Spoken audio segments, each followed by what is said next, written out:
آغاز میں آپ کو بتائیں، پاکستان نے ٹی ٹی پی اور مجید بریگیڈ کی دہشت گردی کے خلاف عالمی اقدام کا مطالبہ کر دیا۔ پاکستان نے ملک کے اندر داعش کی بھرتی کا الزام سختی سے مسترد کر دیا۔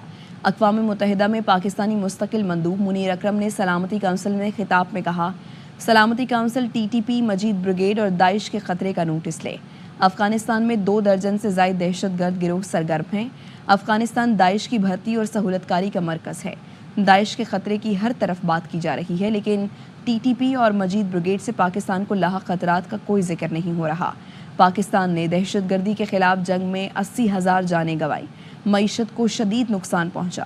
منیر اکرم نے انسداد دہشت گردی نظام اور پابندیوں کے طریقہ کار میں ضروری اصلاحات پر زور دیا۔ Condemns terrorism in all its forms and manifestations.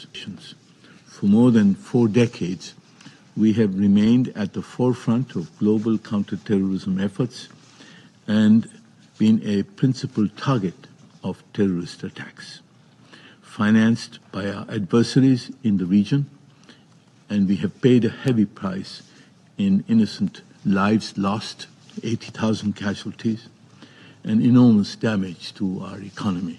The international community must address the terrorist threat together through a comprehensive, coordinated, and principled strategy based upon the Global Counterterrorism Strategy, the GCTS. Pakistan continues to confront terrorist threats such as the TTP, Daesh, and the Majid Brigade, operating from safe havens across our borders.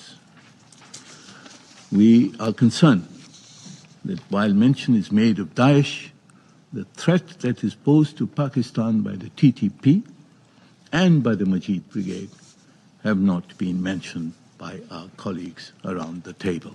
There are over 24 terrorist groups operating inside Afghanistan. Also, the main hub for ISIL-K's recruitment and facilitation, as confirmed by the monitoring team's report. Afghan حکومت نے پاکستان میں ہلاک دہشت گرد کی لاش وصول کر لی۔ دہشت گرد لقمان خان ولد کمال خان افغانستان کے ضلع خوست کا رہائشی تھا۔ سیکیورٹی ذرائع کے مطابق دہشت گرد 6 فروری کو آپریشن کے دوران مارا گیا تھا۔ ڈیرہ اسماعیل خان میں ہلاک ہونے والے دہشت گرد احمد الیاس کی لاش بھی افغان طالبان نے وصول کی تھی۔ ہلاک دہشت گرد احمد الیاس صوبہ بادغیس کے نائب گورنر مولوی غلام محمد کا بیٹا تھا۔ سی ٹی ڈی اور سیکیورٹی فورسز کا کرک میں مشترکہ آپریشن کلدم تنظیم کمانڈر کلیم اللہ گروپ کے 5 اہم خارج ہلاک اور 1 فرار ہو گیا۔ امریکی صدر نے محکمہ انصاف کو پابند کرنے سمیت مختلف حکم نامے پر دستخط کر دیے۔ کہتے ہیں کہ یرغمالی ہفتے تک رہا نہ ہوئے تو جنگ بندی معاہدے کی منسوخی کا اعلان کر دوں گا۔ اردن اور مصر نے فلسطینی پناہ گزینوں کو قبول نہ کیا تو امداد بند کر دیں گے۔ امید ہے اردن مان جائے گا۔ فلسطینیوں کے لیے مستقل جگہ بنانے کی بات کر رہا ہوں۔ ان کا کہنا تھا کہ کسی ملک کو امریکی معیشت کو نقصان پہنچانے نہیں دیں گے۔ سٹیل اور ایلومینیم پر 25% درآمدی ڈیوٹی عائد کر رہی ہیں۔ امریکی برآمدات پر جو ملک ٹیرف لگائے گا، جوابی ٹیرف لگایا جائے گا۔ انہوں نے سابق گورنر ایلینوائے راب بلچوی کے لیے صدارتی معافی کا اعلان بھی کیا ہے۔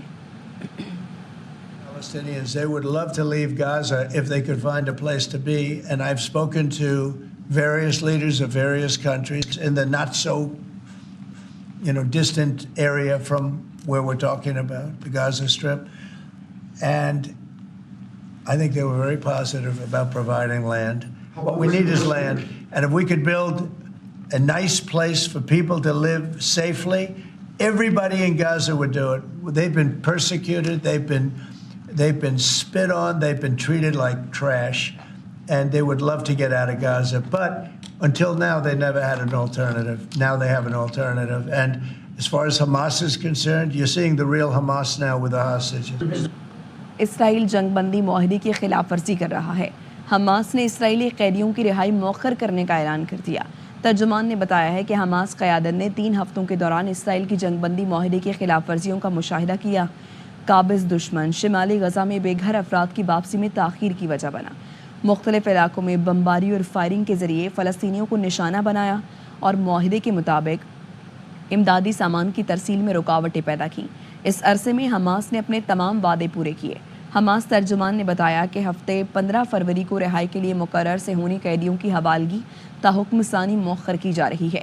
یہ تاخیر اس وقت تک برقرار رہے گی جب تک اسرائیل معاہدے کی مکمل پاسداری نہیں کرتا. وزیر اعظم شہباز شریف متحدہ عرب امارات کے 2 روزہ سرکاری دورے پر دبئی پہنچ گئے. دبئی میں پاکستانی تاجروں اور سرمایہ کاروں سے خطاب. وزیر اعظم شہباز شریف نے کہا معاشی ترقی کے لیے بہتر ہو رہی ہیں. پالیسی ریٹ میں نمایاں کمی ہوئی. برآمدات میں بھی اضافہ ہو رہا ہے. پاکستان قدرتی وسائل سے مالا مال ہے. معدنیات کے شعبے میں انقلابی تبدیلی چاہتے ہیں.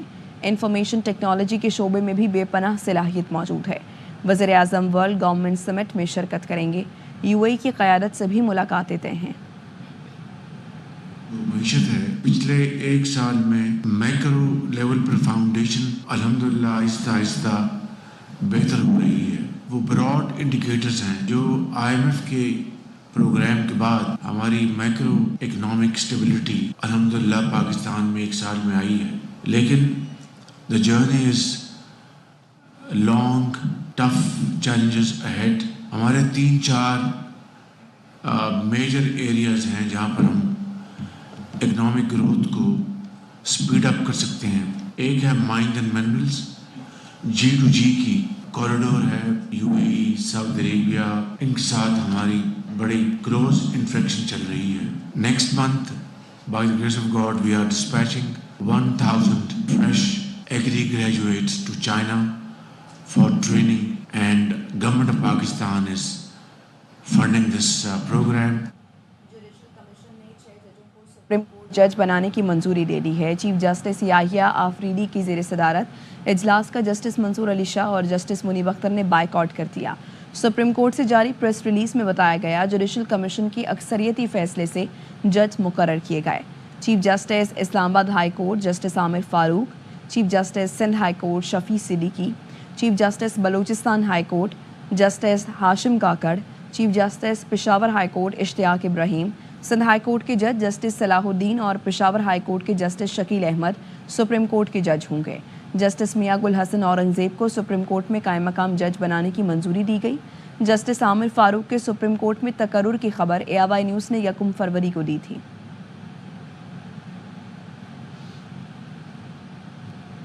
اسلام آباد ہائی کورٹ کے ججوں کی سینیورٹی تبدیل کرنے کے خلاف 5 ججوں کی ریپریزنٹیشن مسترد. لاہور ہائی کورٹ سے اسلام آباد ہائی کورٹ آئے جسٹس سرفراز ڈوگر سینئر پیونی جج پر قرار. فیصلے کے مطابق جسٹس سرفراز ڈوگر نے 2015 میں بطور ہائی کورٹ جج حلف اٹھایا.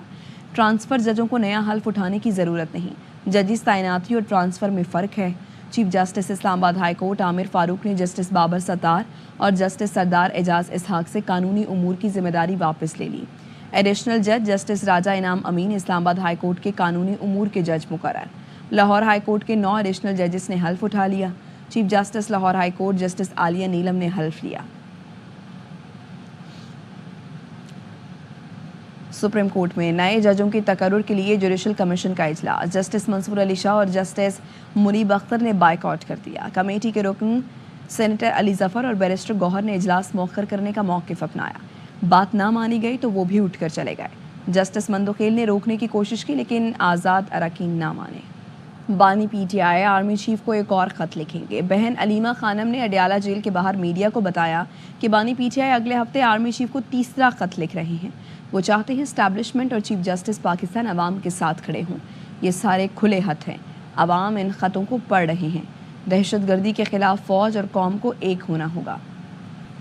ہو رہی ہے اس کے خلاف قوم اور فوج کو اکٹھے ہونا ہے. اس لیے انہوں نے ایک نہیں 2 خط لکھے ہیں. وہ کہہ رہے ہیں میں ایک اور خط لکھوں گا اگلے ہفتے. یہ اوپن لیٹر ہے, ڈاک میں یا کسی میں نہیں بھیجنا. عوام کی طرف سے لکھ رہے ہیں اور عوام ان خطوں کو پڑھ رہی ہیں. وہ چاہ رہے ہیں اسٹیبلشمنٹ چیف جسٹس وہ پاکستان کی عوام کے ساتھ کھڑے ہوں, ان کو ساتھ لے کے چلیں. مشیر قانون بیرسٹر عقیل ملک کہتے ہیں خط لکھنا PTI کی پالیسی شفٹ ہے. ان کے تعلقات اچھے ہوتے تو خط لکھنے کی ضرورت نہ پڑتی. بانی PTI نے کھل کر کہا ہے مجھ پر رحم کھائیں. وہ NRO مانگ رہے ہیں, ان کے لیے ڈیل ہے نہ ڈھیل.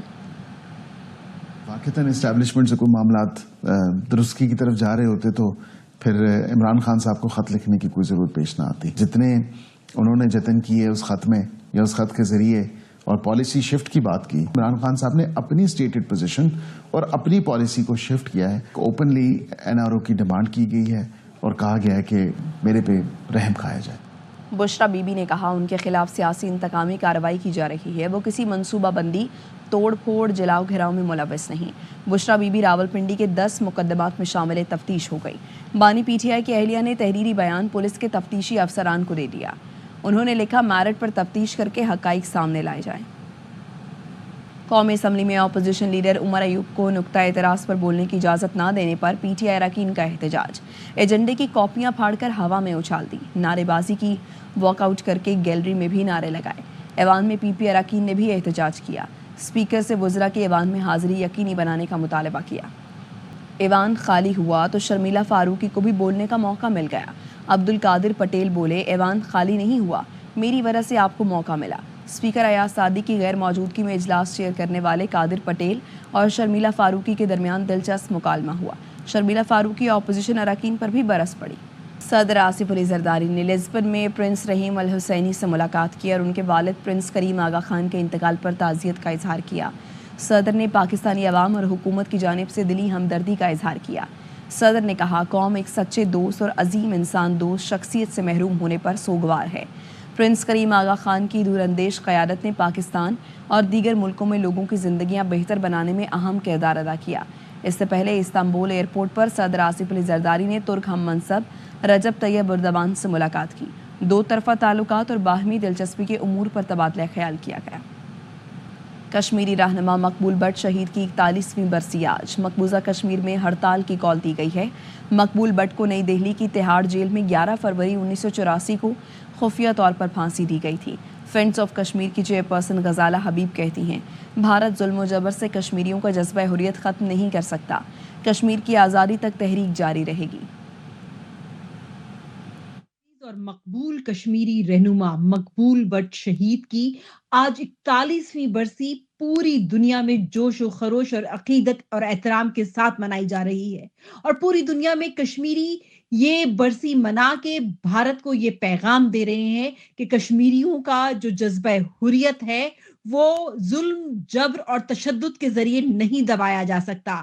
11 فروری 1984 کو مقبول بٹ شہید کے جسد خاکی کو تو پھانسی پہ ضرور چڑھا دیا گیا تھا، لیکن ان کا نظریہ، ان کی سوچ، ان کا خیال آج بھی زندہ ہے. اور بھارت نے جس طرح چھپ کے اندھیرے میں ان کو پھانسی دی تھی اور پھر اتنا خوفزدہ تھا کہ ان کی جو شہادت کے بعد ان کا جسد خاکی بھی ان کے گھر والوں کے، ان کے دوستوں کے، ان کے لوائقین کے حوالے نہیں کیا. تو اس بھارت کو ہم یہ بتانا چاہتے ہیں کہ آج مقبول بٹ کے چاہنے والے، آج مقبول بٹ کی سوچ کی پیروی کرنے والے پوری دنیا میں موجود ہے. پیرس میں بھارتی وزیر اعظم نریندر مودی کی آمد پر احتجاج کیا گیا. مودی کی آمد پر سخت سردی اور بارش کے دوران احتجاجی مظاہرہ کیا گیا. بھارتی وزیر اعظم کا دہشت گرد مودی کے نعروں سے استقبال کیا گیا. احتجاجی مظاہرے میں کشمیری کمیونٹی کی نمایاں شخصیات شریک تھیں. خبر آپ کو دیں کراچی سے، جہاں پر لانڈھی اور کورنگی میں نامعلوم افراد نے مال بردار ٹرک کو آگ لگا دی ہے. کورنگی نمبر 6 میں ایک ٹرک کو آگ لگائی گئی ہے. عدنان راجپوت ہمارے ساتھ موجود ہیں. آگاہ کیجیے عدنان.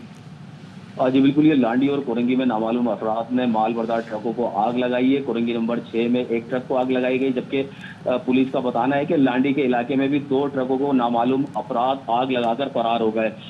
اطلاع پر فائر بریگیڈ کی ایک گاڑی کو طلب کیا گیا اور فائر بریگیڈ کی ایک گاڑی نے موقع پر پہنچ کر آگ پر قابو پا لیا. پولیس کی جانب سے بتایا جا رہا ہے کہ ٹرک میں مختلف اقسام کا مال لدا ہوا تھا، جس کی مالیت کروڑوں روپے بتائی جا رہی ہے، جبکہ واقعے میں کوئی جانی نقصان نہیں ہوا ہے. نامعلوم افراد کی جانب سے جلائے جانے والے ٹرک قائد آباد داؤد چورنگی سے کورنگی کراسنگ کی جانب جا رہے تھے. پولیس کی جانب سے مزید بتایا جا رہا ہے کہ ملوث ملزمان کے خلاف آپریشن کی تیاریاں شروع کر دی گئی ہیں. جلد ملزمان کو گرفتار کر کے قانونی کارروائی عمل میں لائی جائے گی. کراچی کے علاقے محمود آباد میں مکان میں سلنڈر دھماکے سے بچی جاں بحق اور 3 افراد زخمی ہو گئے. ریسکیو حکام کے مطابق زخمیوں کو سول برنز وارڈ منتقل کر دیا گیا. متاثرہ عمارت 3 منزلہ ہے، جس میں 2 فیملی رہائش پذیر ہیں. مکان میں 2 بڑے سلنڈرز موجود تھے. سلنڈر دھماکے سے ایک کمرے کی چھت اور دیوار گر گئی. رہائشی عمارت میں لائٹر فلنگ کا کارخانہ قائم تھا.